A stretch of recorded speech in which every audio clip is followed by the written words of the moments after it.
I believe he will be the youngest heavyweight champion of all time. And if he remains dedicated, interested, and without any distractions, I believe that eventually he will go down in history as the greatest heavyweight champion we've ever had. Returning to the past, we will see a man who has become a great icon of boxing. First of all, I'd like to just thank Cus for putting in all the hard work, and I'd like to say hello to all my family back home. I knew from the beginning, but everybody else knew, that it was no calm. It was no calm. Just like the rest of it. A lot of people came to look. Jesse Ferguson came to look. The Fraziers came to look. James Broad was out there. All of you come get some, because Mike Tyson's out here. He's waiting for you. All come get some.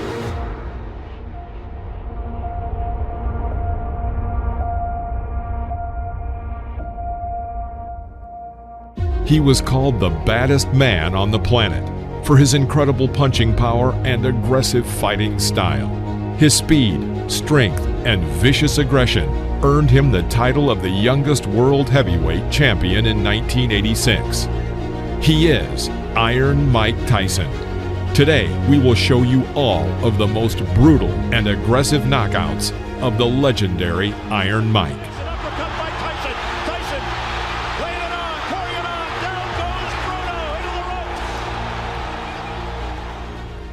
Mike Tyson versus John Alderson. Mike started very aggressively as always. Despite John's superiority in weight, height, and arm length, he was unable to keep Mike at a distance. Well, he has got to. Gino will have a busy night tonight in this sixth rounder. Tyson, you heard documented, of course, the young man fighting very well. So there's the right, good countering right hand, and that stunned Alderman. Well, backs up another right hand. Combination by Tyson, and he goes under attack. Yes. Didn't help, but I guess is the only man, and this one may not go much longer as a crushing right hand sends the left side starts to ooze some blood now, and Tyson goes right back in on top of it. Tyson trying for his fifth straight knockout. Alderson weary on his feet. Just trying to survive now. He's got to throw something out, though. He's laying in with Tyson. Ruling that as a slip, not a knockdown. Alderson peeking in over that swelling left eye.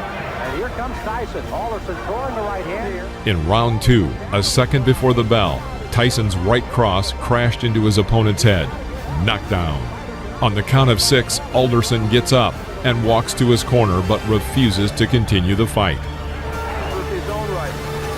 There's a good straight right hand by Mike Tyson. That sent Alderson versus Sammy Scaff. Eva Shane.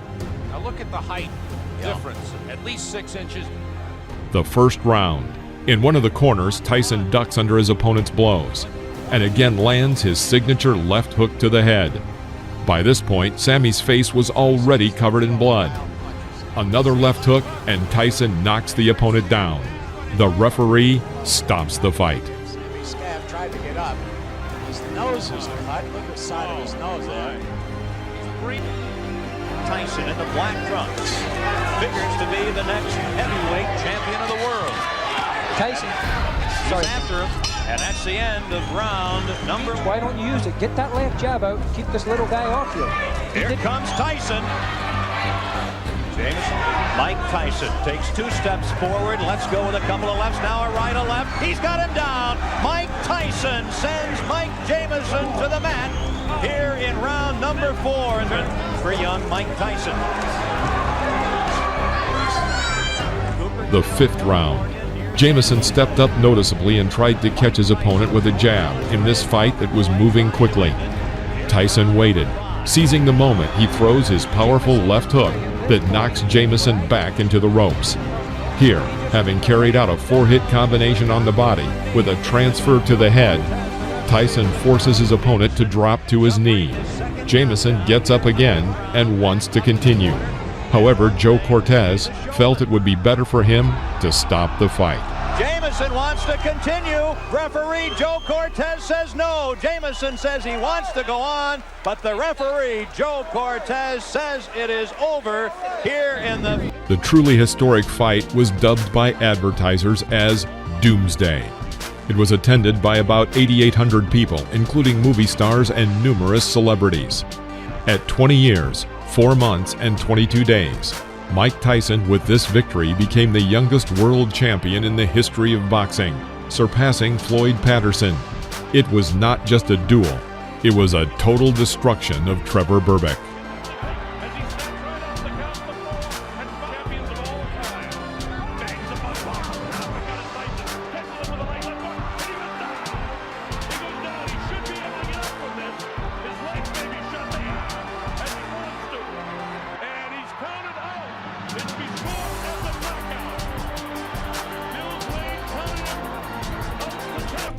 Protect yourself at all times. I expect a tough, clean fight.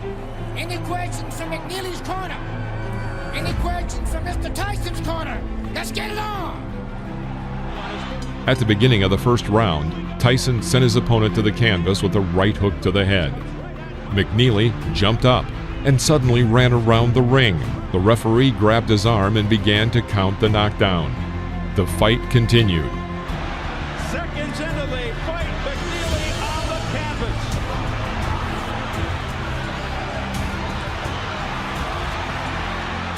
In the middle of the round, Tyson made a successful attack and sent McNeely to the canvas with a right uppercut. McNeely's hurt this time, Steve. He's very hurt. He can barely stand up. This fight has got about 30 seconds left.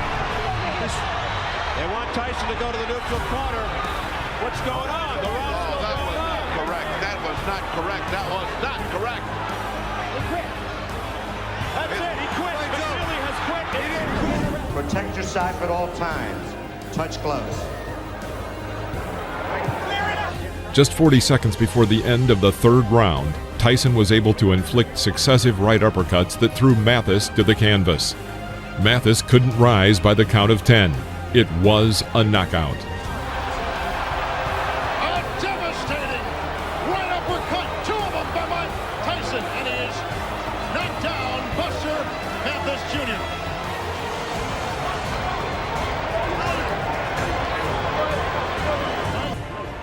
Some respect. This fight ended in a huge scandal.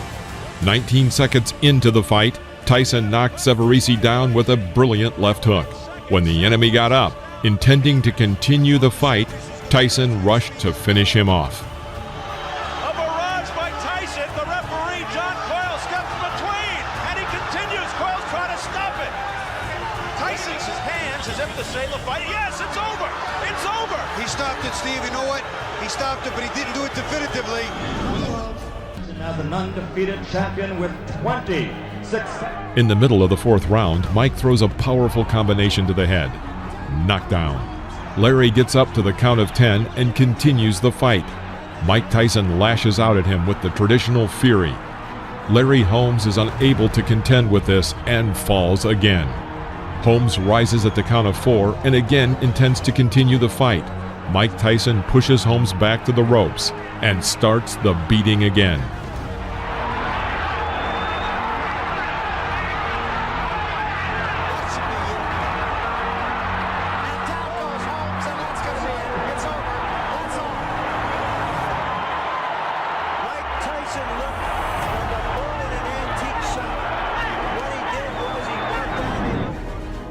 Bobbing and weaving something to Tyson. Botha was a pretty powerful boxer. After 4 rounds, many spectators were surprised. Botha fought Tyson on an equal footing, and some believed that he even had an advantage. However, at the end of the 5th round, Tyson sent his opponent to the canvas with a right cross to the chin.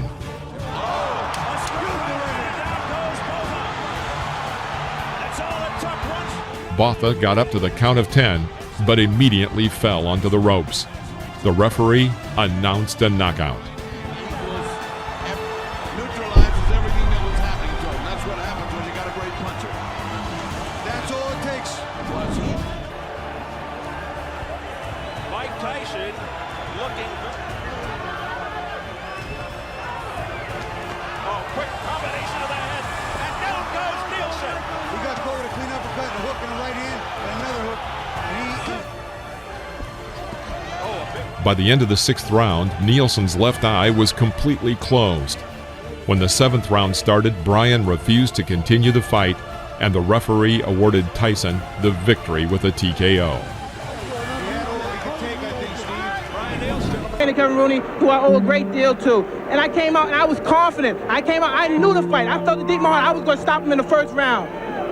Did you know from watching tapes of him that you could hit him with the uppercut? No, that's my favorite punch. And I watched the time, and I knew from my trainer telling me as he throws his punches, he bends down. And I knew that would be perfect for my uppercut. I planned on working the body more, but I saw the opportunity, and it looked too good to go away.